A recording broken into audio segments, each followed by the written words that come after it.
Olá,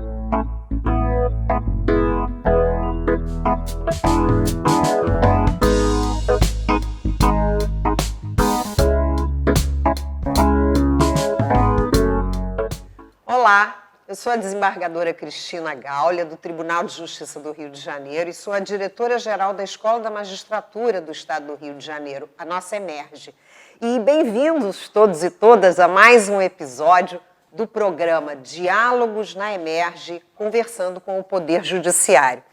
Esse programa é produzido pelo Departamento de Comunicação da EMERGE, em conjunto com a biblioteca do nosso Tribunal de Justiça, que é também a biblioteca da EMERGE, e que leva o nome do desembargador José Carlos Barbosa Moreira. E se trata de uma série de entrevistas que nós fazemos com membros do Poder Judiciário brasileiro, não só do Poder Judiciário carioca, mas do Poder Judiciário de todo o Brasil, homens e mulheres, magistrados e magistradas que trabalham na justiça, tentando mostrar para a população como é a vida do magistrado, como é a vida da magistrada. E hoje, nesse episódio da segunda temporada, nós trazemos um magistrado extremamente simpático, extremamente charmoso, que é o desembargador Wagner Cinelli, aqui do nosso Tribunal de Justiça do Rio de Janeiro também.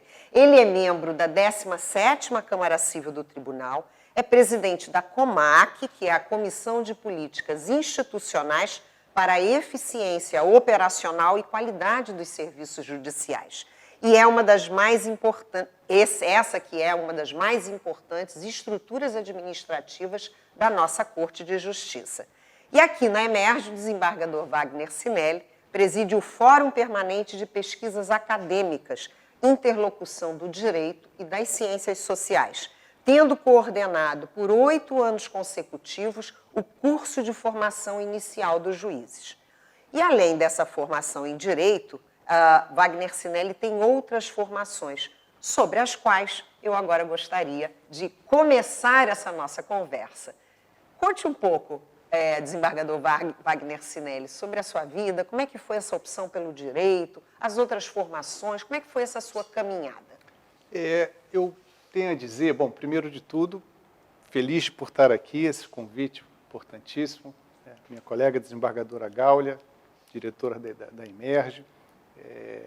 Essa minha caminhada, a gente quando tem 15, 16 anos, raramente sabe o que vai ser aos 40 ou 50. É verdade. É muito difícil. Né?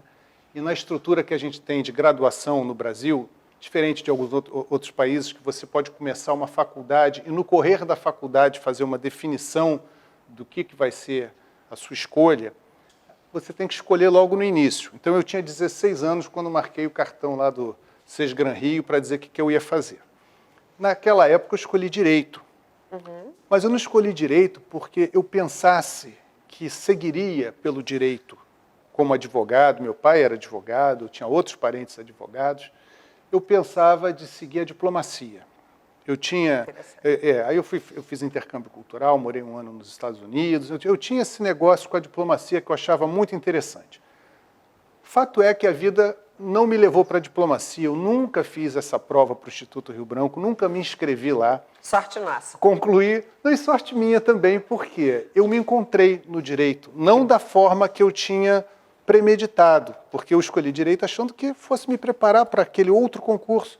Terminei a faculdade e fui gostando cada vez mais do Direito. Né? E junto com o Direito, eu acabei também fazendo vestibular para curso de Ciências Sociais. Exatamente, tem aqui uma anotação, eu pesquisei sobre sua vida pregressa. Tá vendo?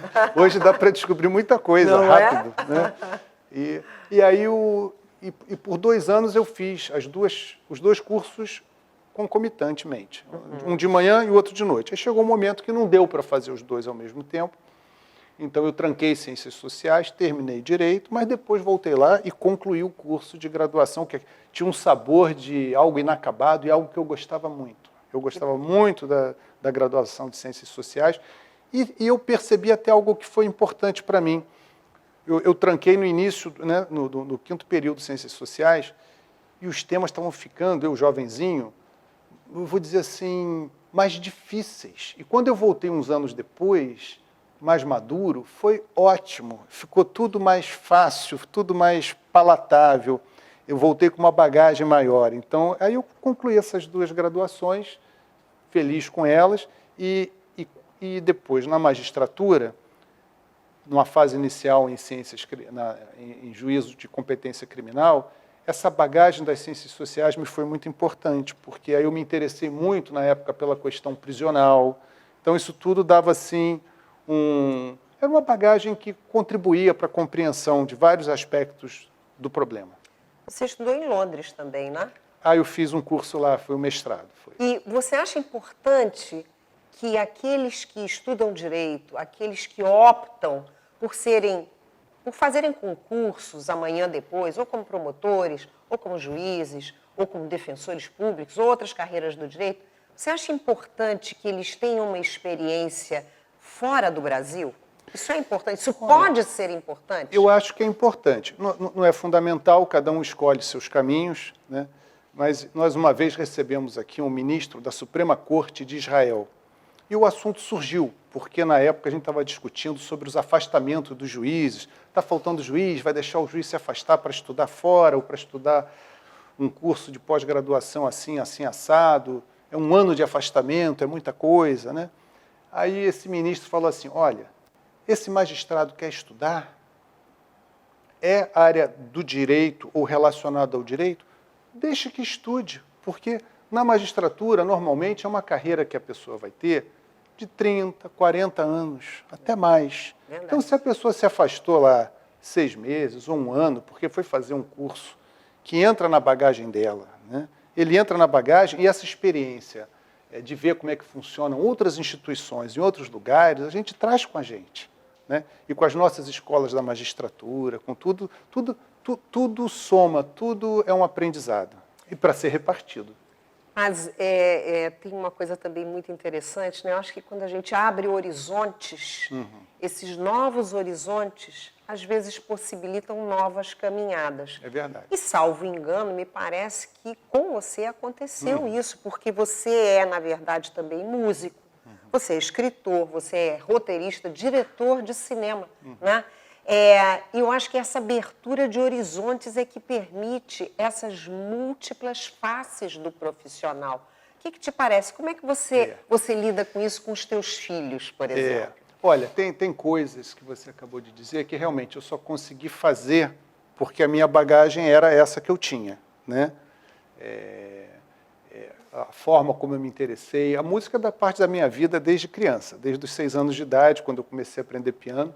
No início por vontade do pai, mas depois que eu vi pessoas tocando muito bem, aí já com algum tempo de estudo, aí eu me motivei. Eu falei, opa, isso é legal, gostei. O dia que a tia Aurora foi lá e tocou, epa, eu gostei disso aí, agora eu vou aprender, né? E aí nunca mais deixou de me acompanhar a música. E com a história da música, de gostar de compor, que é o que eu mais gosto na música, Claro. é compor. Né? Você, para ser um instrumentista, você tem que praticar muitas horas ao dia. Isso eu já fiz na juventude. Hoje eu não tenho a menor condição de fazer. O que você toca? Eu toco, o piano é o principal. Né? Eu toco violão também, sei tocar o baixo. A bateria é onde eu tenho mais dificuldade, por falta de insistência também. O cavaquinho também. Olha só, tá não vendo? como Músico multifacetado. A gente tem aqui no tribunal alguns magistrados que são excelentes músicos. Eu falei o cavaquinho, eu lembrei logo do Valmar, que tocou no Época de Ouro, e esse é um espetáculo, né? Com certeza. Não chego perto do Valmar. Com certeza. A gente vai voltar a isso já já. Eu quero também, nesse primeiro momento de apresentação, falar do Wagner Cinelli, escritor. Porque o desembargador Wagner Cinelli é um escritor. E ele, na verdade, se especializou recentemente numa determinada temática que é muito importante para as mulheres. E eu trouxe aqui, só para mostrar livros sobre os quais nós vamos já falar, os 2 livros do desembargador Wagner Cinelli, né, que são o Sobre Ela e o Metendo a Colher. Já a gente vai falar especificamente dessas 2 obras do Cinelli. Mas me diga, como é que nasce no magistrado essa verve de escritor? Olha, eu me pergunto assim, que você é primeiro, músico ou magistrado? Bom, primeiro, eu digo que sou músico por uma questão antecedente. Eu comecei com a música antes e ela nunca saiu da minha vida. E escrever é a mesma coisa, é uma coisa que eu sempre gostei, que foi de ler e escrever, né? Também sempre fez parte da minha vida. Então, a questão para mim é mais assim de inspiração. O que inspira? O que te inspira quando faz a música? O que te inspira quando escreve? A inspiração é um negócio que às vezes é tão abstrato e tão concreto para quem está ali, né, fazendo, produzindo aquele escrito, aquela obra. Às vezes é óbvio para mim o que eu quero escrever, o que eu quero compor. Às vezes não é, e vem assim meio que do nada, não sei de que canto da cabeça que sai aquele negócio que você falou, opa, mas agora vamos por aqui, né? A magistratura e o teu dia a dia como julgador ajuda o Wagner Cinelli, escritor e compositor? Como é que é isso? Ajuda muito.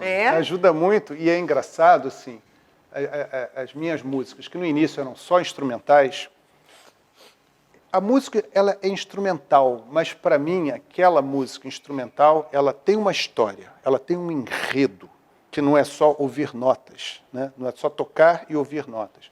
Então eu sei por que eu fiz, eu sei por que eu botei aquilo ali no meu último CD que eu gravei, que lancei agora em final de dezembro. Eu tenho uma música lá que é Anhangá, instrumental. Anhangá é o deus da floresta, o protetor da floresta. Estava pensando no meio ambiente, olha o direito ambiental aí também. Estava pensando no meio ambiente. E o Anhangá vem, né, dos nossos povos nativos, indígenas, povos ameríndios. E ele, alguns dizem, é o demônio da floresta. Não, ele é o protetor da floresta, o espírito protetor da floresta. E eu, quando pensei em Anhangá, ela tem toda uma estrutura musical que, em algum momento, eu imagino que o invasor está incomodando a Anhangá está de olho, chega uma hora que a Anhangá já não aguenta mais, aí ele reage. Aí ele aparece para o invasor, e tem a hora que ele se defende, ele defende a floresta atacando o invasor. É a hora que os instrumentos fazem pá! É a Anhangá operando. Altamente protetivo ao meio ambiente. É uma mensagem da obra musicada de proteção ao meio ambiente. E aí, isso que para mim é uma obviedade, porque eu pensei naquilo, eu compus aquilo, agora eu estou trabalhando com uma pessoa também, amiga, que já fez um clipe comigo com dança, para a gente fazer a dança de Anhangá. Aí, através da dança, juntando as imagens da dança com a música, isso que eu estou contando vai ficar óbvio além do Wagner. Né? Wagner, deixa eu te perguntar uma coisa. Como é que esse espírito de artista consegue ficar contido dentro dessa estrutura institucional do Poder Judiciário, que é uma estrutura tão hermética? Como é que você consegue equilibrar esses dois Wagners dentro de você? Eu nunca tive dificuldade com isso. Eu não sei, você está me perguntando uma coisa que eu nunca parei para racionalizar. Mas, num primeiro momento, assim, como uma primeira resposta, eu acho que meu pai tem um papel aí. Meu pai era um advogado, era uma pessoa conservadora, hierarquizada, essa coisa toda. Então, eu convivi, né, nessa minha criação, nesse meu convívio com meu pai. Então, entender uma estrutura hierarquizada não foi difícil para mim. Né? E entender uma estrutura hierarquizada e poder, junto com a estrutura, buscar os diálogos com essa estrutura, né? Os diálogos possíveis, né? Com as caminhadas possíveis, como eu fiz com meu pai, na minha vida de jovem e tudo mais. Né? Então, eu acho que tem muito por aí. E sempre tem um caminho possível, né? Sempre tem um caminho possível. A gente tem que ter um GPS na mão, uma bússola, um norteador qualquer, né? Mas sempre tem um caminho possível. E a gente tem que saber transitar nos espaços, né? Perfeito. Uma coisa é assim, o amigo meu vai tocar lá, já não existe mais, lá no Mistura Fina, ele chamou para assistir o show dele, aí ele falou, toca uma música aqui. É uma coisa, é um espaço diferente de um espaço institucional, como o nosso aqui, né? Uma sala de audiências, ou uma sessão de julgamento, ou mesmo na área administrativa que a gente tem todo um código de conduta, de rituais, das vestes que a gente usa em determinadas sessões, que vem de antigamente, a gente está aqui dando continuidade a isso tudo. Então, a gente tem que saber transitar lá e cá, né? Eu não vou de toga tocar o meu piano, né? E nem vou chegar aqui de qualquer jeito, vestindo muito à vontade, para participar. Aliás, eu posso até te dizer que eu, Wagner, sem crítica a ninguém, mas eu, falando de mim só, eu não me sinto confortável de vir ao tribunal nas minhas férias, se eu tiver que vir aqui um dia, se eu não estiver de terno. Eu acho que fica esquisito. Né? Para mim. Então, isso reflete até, voltando à tua pergunta, como é que é isso, como é que faz? Então, você vê como é que a gente introjeta um monte de coisas. Totalmente. E a gente compartimenta. Fala, olha, aqui é assim, ali é de outro jeito. E você nunca teve dificuldades com isso? Não. Então, assim, eu me lembro de um evento, né, Direito, Religião e Cultura Política. Foi aqui na Emerge, me lembro mais muito bem, se foi 2018, 2019, e nós estávamos ambos, eu e você, numa mesa de debate. Lembro. E falávamos da proatividade do juiz. Né? E você disse, quanto mais atrasado o povo, mais ele precisa de juiz. E lembrou, inclusive, que foi um juiz que determinou que fosse proibido fumar nos aviões. Foi o juiz federal de São Paulo. Exatamente. Não foi o Ministério da Saúde. Não foi. Foi um representante da magistratura, um representante do Poder Judiciário, né? E você também falou naquela ocasião que essa proatividade do judiciário, dos juízes, era necessário porque o sistema de justiça era ineficiente. O que seria, na tua opinião, um sistema de justiça eficiente? O sistema de justiça eficiente é uma justiça célere, embora a gente saiba que tem uma demora natural de qualquer processo. Até nos países onde a gente pode fazer um estudo e falar, puxa, mas na Suíça é mais rápido, não sei aonde é mais rápido, mesmo assim, com o mais rápido que seja, tem uma demora natural por causa do contraditório, da ampla defesa. Chegou lá alguém, falou alguma coisa para o juiz, pediu uma providência, ele tem que ouvir o outro lado. Mas quem é o outro lado? Tem interesse público? Ministério Público opina aqui, né? Então, a gente tem alguma coisa assim. Mas o sistema eficiente é um sistema o mais célere possível, respeitadas todas as garantias constitucionais e que acerta. Acerta você tentando na questão da justiça. Aí a gente pode cair alguma subjetividade, claro, mas assim, acertar é você dar a solução mais consentânea, aquela solução mais de acordo com o direito, com a lei, com a Constituição. Né? E com o mundo da vida, né? Com o mundo da vida, claro, com o mundo dos fatos sociais. Exatamente. E eu acho que... evitando muitas abstrações. É verdade, muitos subjetivismos, né? Então, assim, não pode ter muito juiz no mundo da lua, né? O juiz tem que, na verdade, transitar no mundo real, né? No mundo da vida, né? E eu acho que, você me corrija se eu estiver errado, eu acho que esse teu contato com os artistas, com uma outra vibe, né? Com música, né? Porque a música brasileira tem muito isso, né? Ela canta, o samba, por exemplo, canta a realidade das favelas, a realidade da pobreza, né?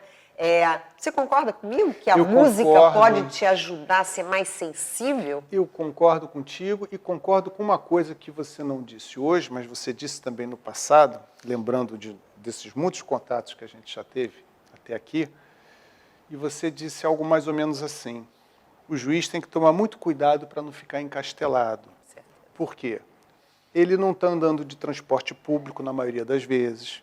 Ele vai no banco, ele é cliente VIP, ele vai num gerente especial. Então, ele fica numa situação que ele não está naquela frequência que a maioria da população está. Mas depois ele está julgando o problema daquela pessoa que tem uma questão que ele está distante daquela questão enquanto cidadão. Né? Então, é isso que eu acho que a gente tem que ter, essa preocupação para o juiz não ficar tem que estar onde o povo está, né? Como diz o Milton Nascimento. Exatamente, com certeza. E eu acho que assim, arte, cultura, música, cinema, teatro, né? Que também é uma praia onde você transita, são ferramentas muito importantes para essa sensibilização do juiz. Né? Você nos surpreendeu a todos e a todas quando se tornou, há alguns anos atrás, né, um ferrenho defensor das políticas de combate à violência doméstica, à violência contra as mulheres, ao machismo, ao patriarcalismo. E daí é que eu acho que surgiu a tua primeira obra, que é o Sobre Isso. Ela, né? Fala um pouquinho disso pra gente. Como é que foi essa ideia, como ela surgiu? E depois sobre o vídeo, né? Porque eu não me lembro agora O se foi o vídeo foi primeiro primeiro. vídeo. O vídeo foi primeiro, o livro foi depois. É. Conta um pouquinho pra gente como é que foi Olha, isso. nada tem uma causa só. Claro que eu posso elencar aqui algumas dessas causas. Então, assim, as mais racionais são eu, na minha experiência de juiz criminal, que eu exerci essa competência por 7 anos, de 92 a 99, primeiro ano em vários lugares do Estado e depois 6 anos em Petrópolis, na vara criminal, na segunda vara criminal. De sair dali, fui para uma vara de família em São Gonçalo, a primeira vara de família, fiquei alguns anos também. Então, essa experiência de juiz, vendo casos de maridos e mulheres, companheiros e companheiras, homens agredindo mulheres, homens ameaçando mulheres, homens causando lesões em mulheres. Eu fiz vários tribunais do júri também. Trabalhei no Tribunal do Júri de São Gonçalo, uma época, e também tive casos de feminicídio, né?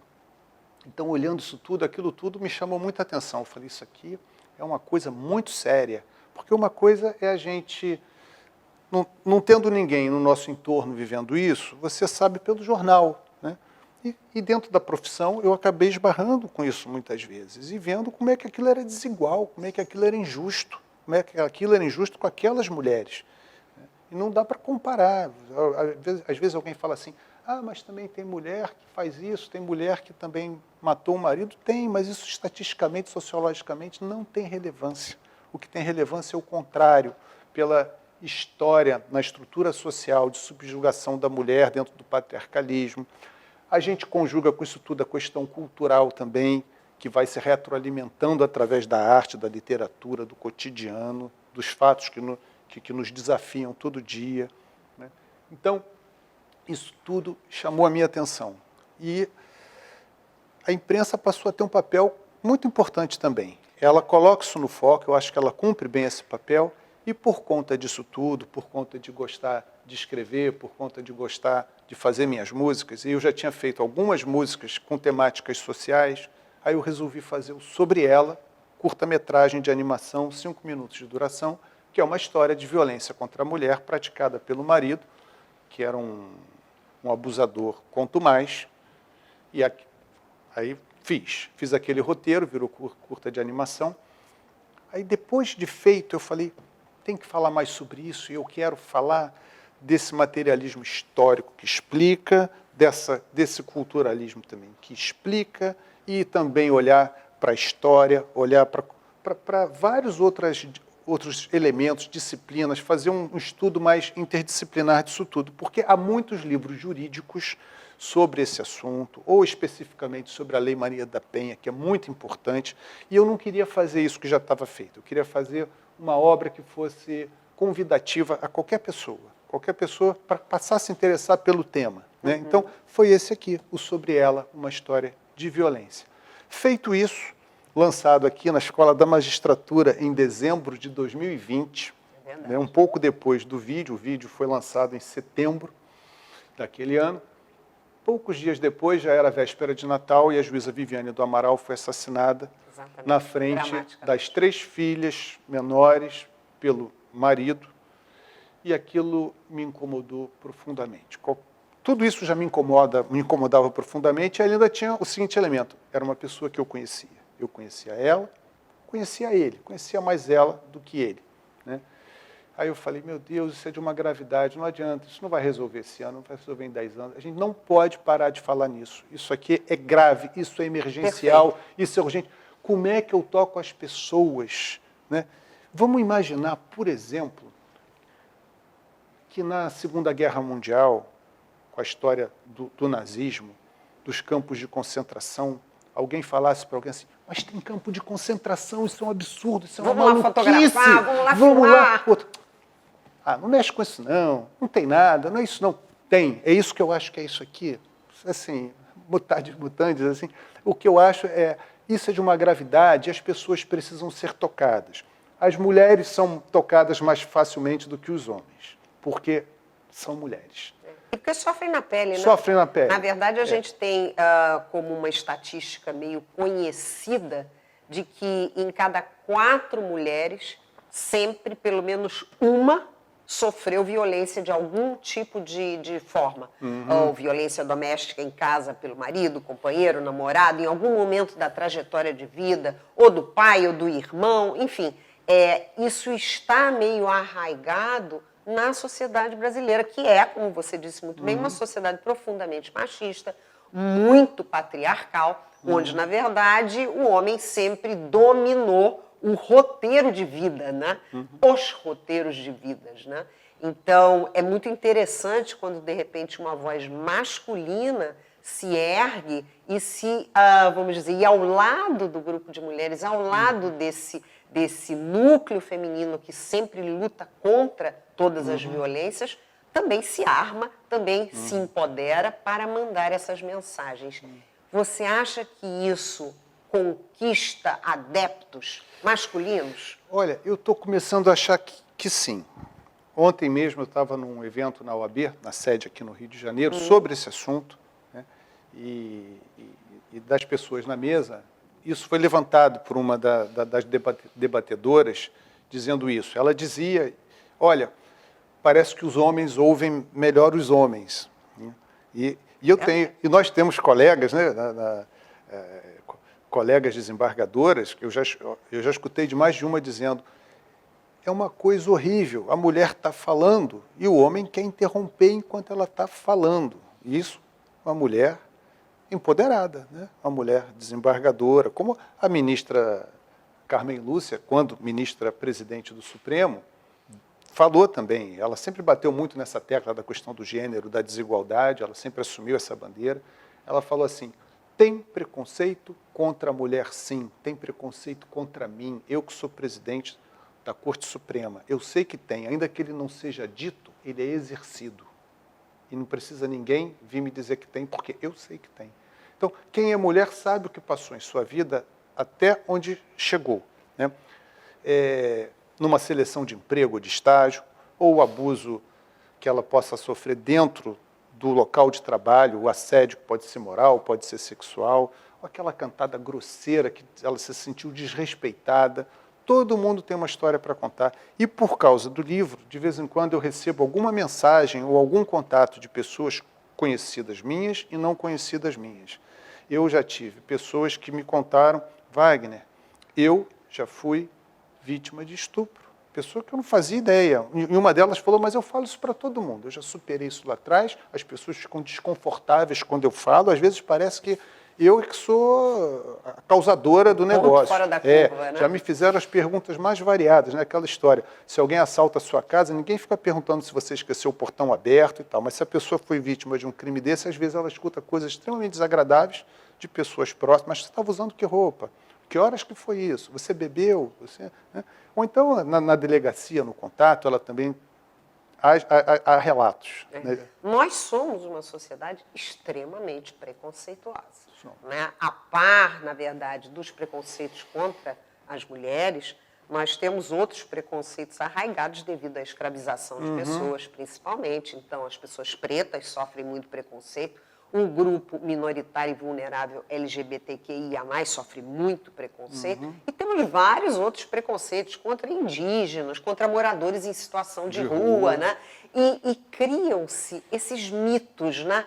Por exemplo, quanto ao morador em situação de rua, não, mas eles gostam de morar na rua, eles se sentem mais livres, né? Então, de onde você acha que surgem esses mitos? E como é que a gente pode combatê-los? E já pegando um link ainda para o teu curta-metragem, uma imagem vale mais do que 1000 palavras? Eu acho que a imagem pode valer mais do que 1000 palavras, sim, né?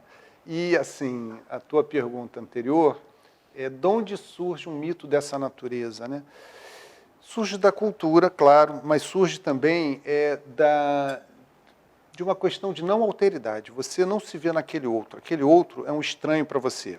Ou ele fica invisível, que aí é melhor, porque você não está vendo, né? Claro que eu estou falando com uma certa ironia, né? Mas é isso. Ou então, a gente tem que dar um jeito de tirá-lo de perto da gente. E essa pessoa, nessa situação de desvantagem social que existe, o Brasil é um país de muita desigualdade, né?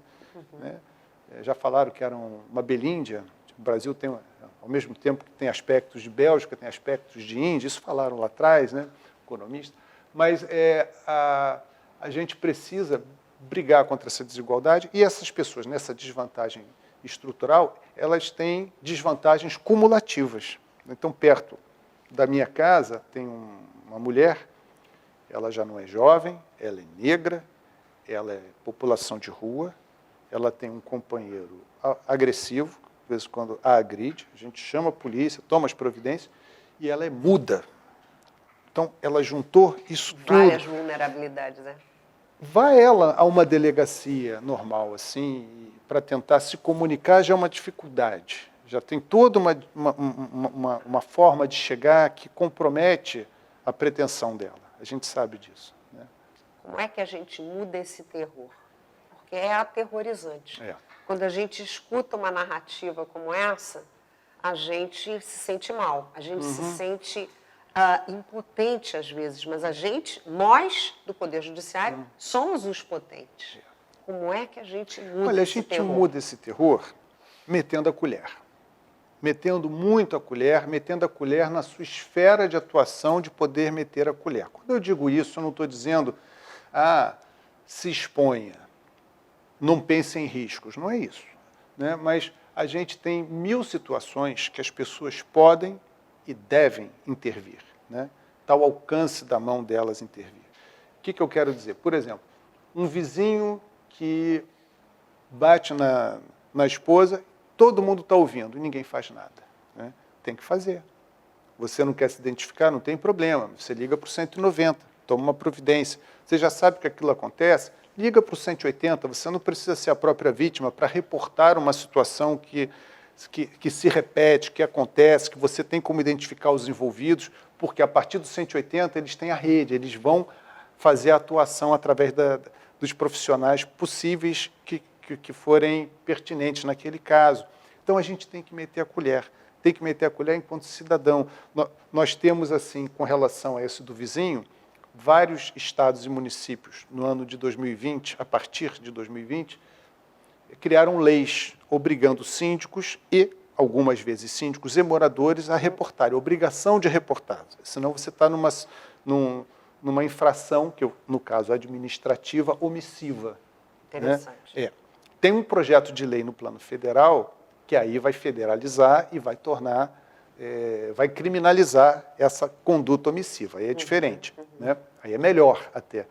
Mas aí a gente pensa, isso é importante, claro, o camarada está fingindo que não está ouvindo, não está fazendo nada, como é que é isso, né?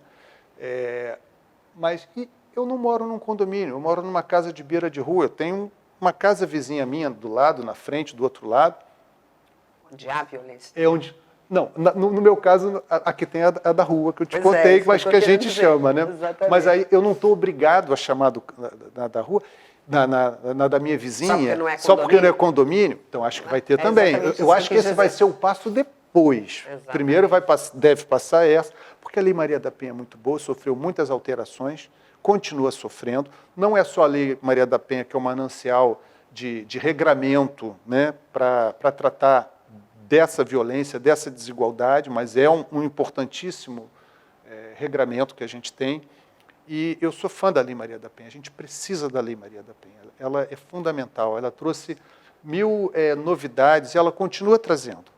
A gente, claro, tem uma distância, não é só com relação a esse assunto, com relação a outros também, entre o que a lei diz, o que a lei se propõe e a efetividade dessa lei.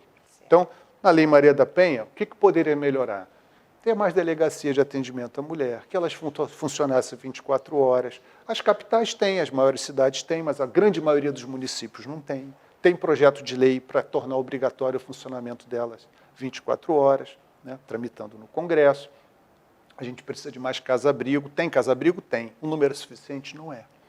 E precisa, isso eu sinto uma falta profunda, campanhas permanentes, campanhas feitas pela União, pelos estados, pelos municípios, sobre esse problema, para alertar a garotada, para o pessoal ter uma noção de que certas coisas não podem. A campanha constante, trazendo a questão da violência, a importância das mulheres se empoderarem também. A gente precisa mais disso. Eu ligo a televisão, não vejo isso. Eu vejo um monte de coisa que eu não quero, isso que eu gostaria, que acho que teria um espaço importante ali dentro.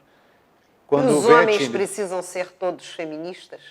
Isso é uma questão muito boa. Eu tenho uma conhecida que é feminista, que é a Isabela, ela tem mais de 50 mil seguidores no Instagram, eu já fiz live com ela, e aí esse assunto surgiu e alguém lá, muitas feministas com ela, e tem feministas materialistas, feministas culturalistas, tem os grupos, mas eu acho que essa turma tem que estar toda junto. Claro. Mas, fala assim, um homem não pode ser feminista, porque a Chimamanda, escritora nigeriana, ela tem até uma fala que ela fala, sejamos todos feministas, né? Exatamente. Então, a ideia é que um homem não pode ser feminista, segundo as feministas, porque ele não nasceu mulher.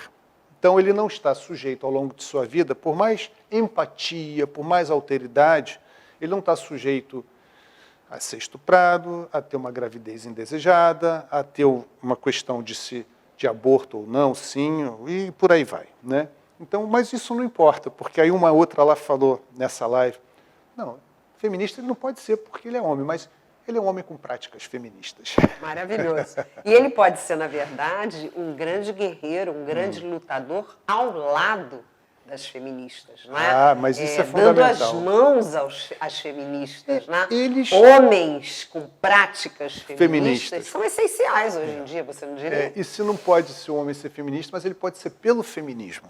É como eu acabei escrevendo no meu livro para fugir dessa questão. Com certeza. É essa voz masculina lutando e sendo, vamos dizer assim, o interlocutor dessas práticas contrárias ao preconceito, contrárias ao machismo, contrárias ao patriarcalismo. Não pela voz só feminina, mas também, principalmente, pela voz masculina. Porque os homens efetivamente se deixam influenciar muito pouco pelas mulheres que são guerreiras, que sabem o que querem, que têm voz, que buscam seus lugares de fala. Justamente porque isso é uma consequência do preconceito. Né? É verdade. Então, nos colam etiquetas de histéricas, de malucas. E, na verdade, quando a mulher levanta a sua voz e se faz ouvir, é a forma de combate ao status quo que ela tem. Né? Então, é muito importante que realmente homens com práticas feministas, como você acabou de dizer, estejam ao nosso lado, estejam de mãos dadas, na verdade, com essa gama enorme de mulheres tão diferentes, cada uma nas suas fragilidades, né? E com muitas interseccionalidades, né? É muito importante, muito importante. É muito importante e interessante isso que você disse, porque um homem que tem, assim, na característica dele de personalidade, a agressividade, geralmente é bem visto. Não, é um líder. Esse aí, né? É homem. Quando é uma mulher... É homem. Pô, mas essa mulher aí é meio... Né? É meio isso, é meio aquilo? A minha esposa tem uma vida executiva, né? A vida toda, diretora de empresa, isso, aquilo. E ela é do tipo mais assertiva. Né? Mas também num ambiente extremamente masculino. E se não fosse, talvez não tivesse nem lá, não estivesse lá. E eu lembrei de um episódio dela, ontem, até nesse encontro da UAB, ela estava assistindo, aí porque ela estava assistindo eu lembrei, e ele tem tudo a ver com o que você acabou de falar. Ela trabalhava num projeto com a África, então ela teve que ir a Moçambique muitas vezes. Então, a empresa dela tinha navios que não estavam podendo mais aportar, né, lá no tal do porto, e aí ela foi lá para conseguir uma liberação, e conseguiu, foi difícil, mas era provisório. E antes de terminar aquele prazo pequeno, o gerente do porto brecou de novo. E lá foi ela pela segunda vez a Moçambique.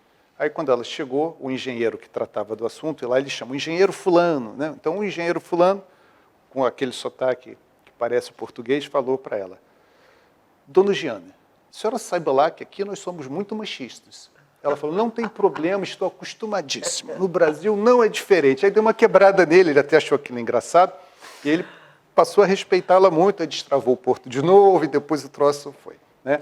Mas a reação dela é legítima, porque ela não fez para fazer uma gracinha, ela falou a verdade, ela falou, já estou acostumada. O interessante foi ele admitir para ela e alertá-la, olha, nós aqui somos machistas. Essa consciência pode ser o primeiro passo para melhorar, não é? Pois é. Então, eu quero voltar para o teu filme, porque nós estávamos falando aí dos remédios e das talvez até melhorias legais que a gente ainda poderia introduzir. E o teu curta-metragem, ele é, na verdade, um curta-metragem mudo. Os personagens não conversam. Isso tem um simbolismo? Olha, eu fiz essa escolha. O motivo principal é porque eu queria fazer um vídeo para apresentar em vários países e não estar preocupado com a tradução. Esse era um motivo, né? Mas eu também, quando fiz, eu gostava muito dos silent movies, os cinema mudo, que eles te contavam aquela história toda, e às vezes tinha uma plaquinha. Eu ainda pensei se em alguns momentos eu usar aquela plaquinha com escrito para alguma outra coisa, mas acabei fazendo a opção de não usar a placa e ficou mudo inteiro mesmo. Né? Trabalhei no audio design para ficar legal, mas ficou desse jeito. Tem uma evolução disso, que eu ainda não conversei de novo contigo, mas estamos trabalhando para transformar aquele roteiro do curta de animação no roteiro de uma peça de teatro. Maravilhoso. Uma peça de teatro. Nossa, que vai ser aquela história, sim, mas com muito mais ingredientes, porque aquela história é uma história contada em 5 minutos. Um roteiro de peça de teatro não pode durar menos de 1 hora. Então eu vou ter que ter outros elementos, construir mais os personagens, eu vou ter diálogos, porque aí não vai ser mudo. Com certeza. E personagens a látere também, coadjuvantes, né? Porque eu, quando vi a primeira vez o Sobre Ela, me bateu muito a coisa de não ter os diálogos, porque esse silêncio é também o silêncio da mulher vitimizada. A mulher vitimizada, ela, em primeiro lugar, esconde, envergonhada, muitas e muitas vezes, aquela situação. Ela não grita, ela não pede socorro, ela não se manifesta socialmente sobre as agressões que ela está passando. E é muito interessante, na linha de quais são as ferramentas que a gente pode criar para, vamos dizer assim, facilitar a defesa das mulheres, que tem aquela prática do apito no Nordeste, né? Que as mulheres, quando sabem que uma delas na favela ou na comunidade está sendo agredida, elas começam a apitar. Eu tenho visto algumas vezes na internet, né, aquela cena da moça pedindo pizza. Então, assim, são fórmulas... Liga para a delegacia, né? Exatamente, liga para a polícia, mas na verdade está pedindo É. pizza. Então, são simbolismos e fórmulas que podem ajudar muito a mulher. Então, quando eu vi pela primeira vez o Sobre Ela, me bateu muito essa sensibilidade que você teve de mostrar esse medo da mulher de falar. Né? Isso em todas as classes sociais. Na verdade, a gente sabe hoje, pelas pesquisas e pelos estudos e pelos trabalhos científicos, que todas as mulheres sofrem, em maior, menor escala, violência de vários tipos. O que é que você acha que é essencial a gente mostrar para o juiz novo? Nós estamos recebendo agora 50 novos juízes muito em breve. Estamos acabando aí o concurso. O que é importante e como a gente, na Escola da Magistratura, né, onde estamos ambos, afinal, como é que a gente pode sensibilizar esse juiz novo que passou agora 3, 4 anos estudando dentro de biblioteca, trancado no seu escritório, às voltas com livros e jurisprudências, como é que a gente sensibiliza os novos magistrados para essa situação? Eu acho que a gente tem que bater nessa tecla com eles.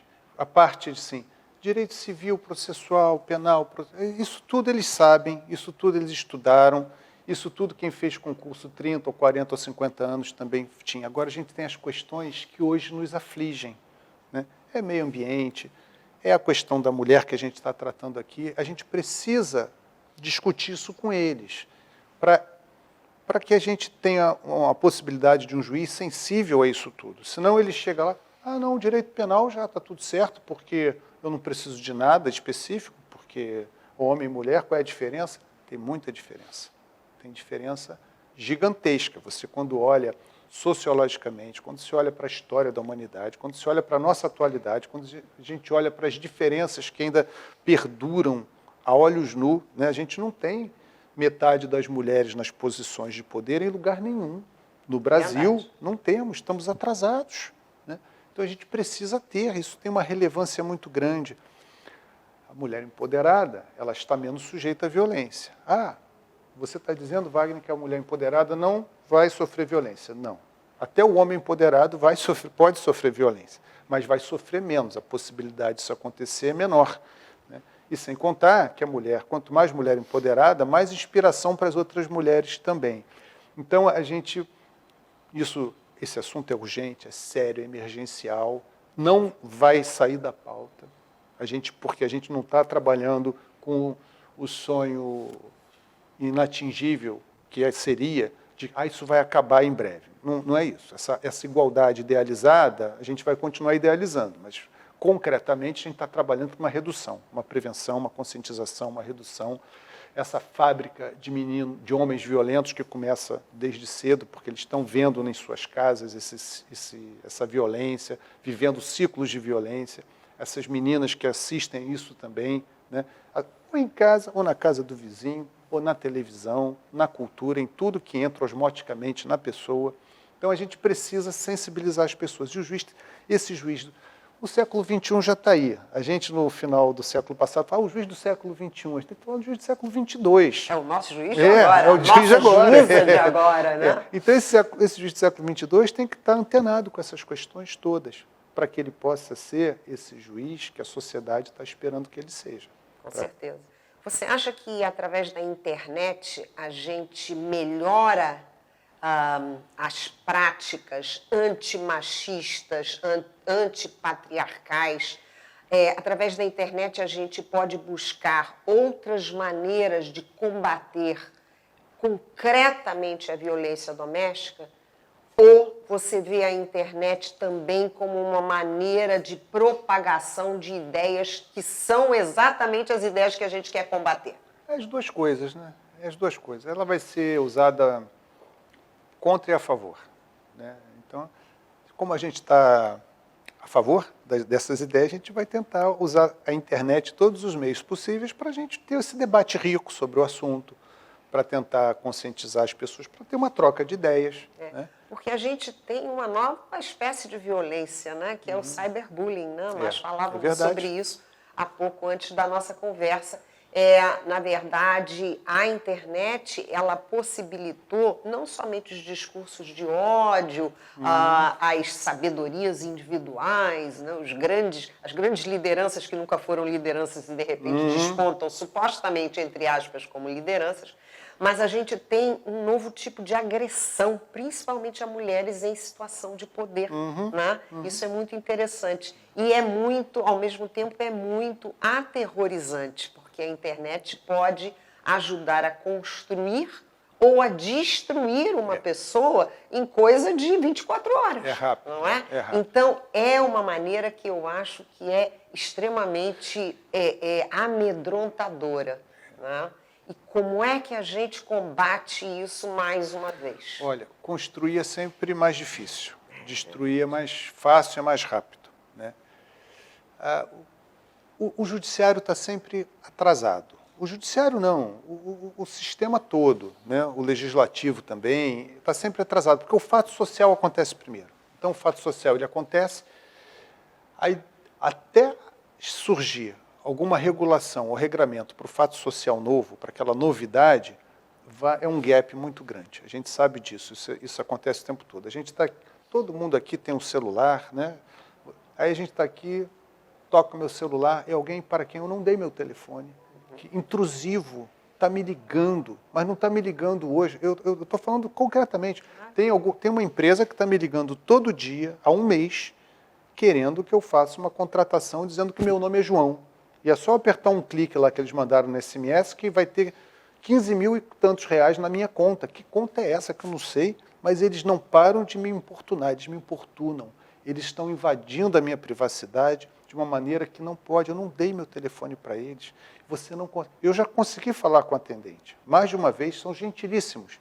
Ah, não, o senhor pode ficar tranquilo que eu vou tirar o seu telefone do cadastro. Não tiro o meu telefone do cadastro. Se tiram, não adiantou. Tá? Então, eu fico assim, sou só eu que estou passando por isso? Um monte de gente deve estar passando por isso. Se fosse nos Estados Unidos e o juiz tivesse uma causa dessa, individual, ele transformava numa class action e pronto. Aquilo ali ia ser uma outra história. Vem cá, empresa, que história é essa? Precisa de mais Ministério Público, né? Pois é, isso seria... Porque você precisa de ações coletivas para tratar dessas questões. Claro, mas não é para daqui a 2, 3 anos. Está acontecendo agora. Exatamente. Com um monte de gente.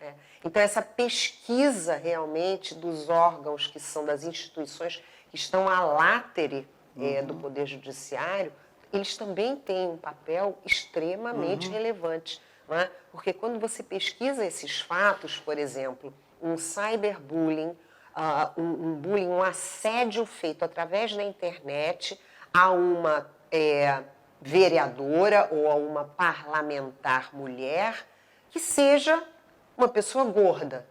Então, tem todo um contexto de gordofobia nos comentários.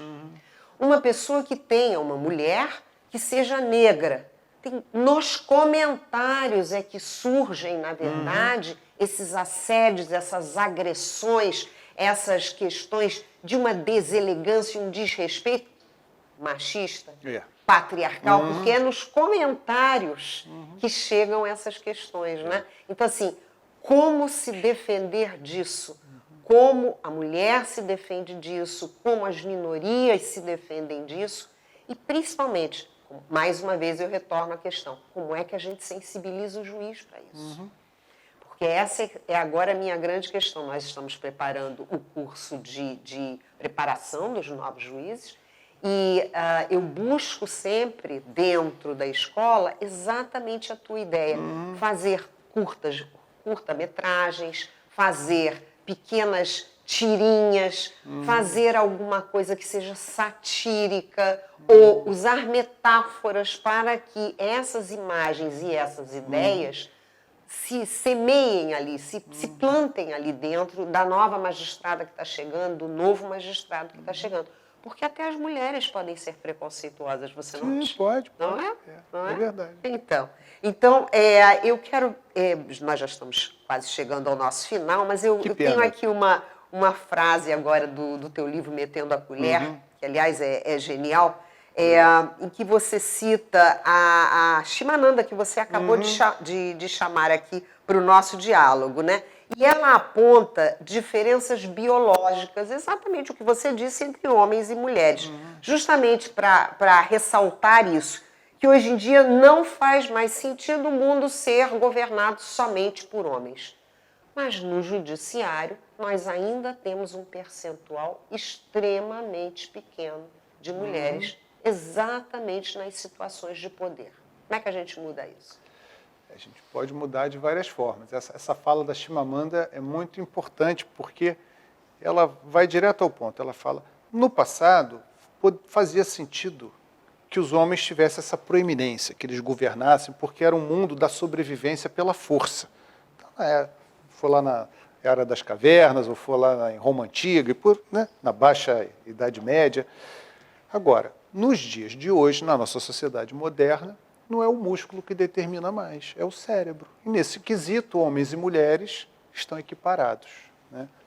Ela bate nessa tecla importante, eu acho que ela está certíssima, e respondendo objetivamente a sua pergunta, a gente pode resolver de várias formas. A gente tem que estar sempre atento.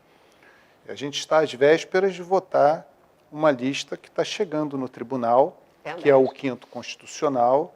Temos listas que vêm da OAB, que vêm do Ministério Público. Por quê? 80% dos desembargadores de um tribunal são de carreira, mas 20% não são. É o 5º, metade vem da OAB, metade vem da outra carreira, que é o Ministério Público. Então, quando há uma vacância de um desembargador oriundo de um desses dois, naquela instituição abre aquela vaga, a pessoa vem. Nós recebemos uma lista com 6 nomes E essa lista, na nossa casa, é reduzida para 3. Nós recebemos, por exemplo, 3 listas da OAB com 18 nomes. Tem 3 mulheres. Pois é, mas Tem 3 mulheres. Que coisa tão A incompreensível. lista, mas a lista é a lista. Eu olhei para a lista, são 18 nomes bons. Eu não tenho senão a nenhum nome. Por mim, se tivesse 18 vagas, podia botar os 18.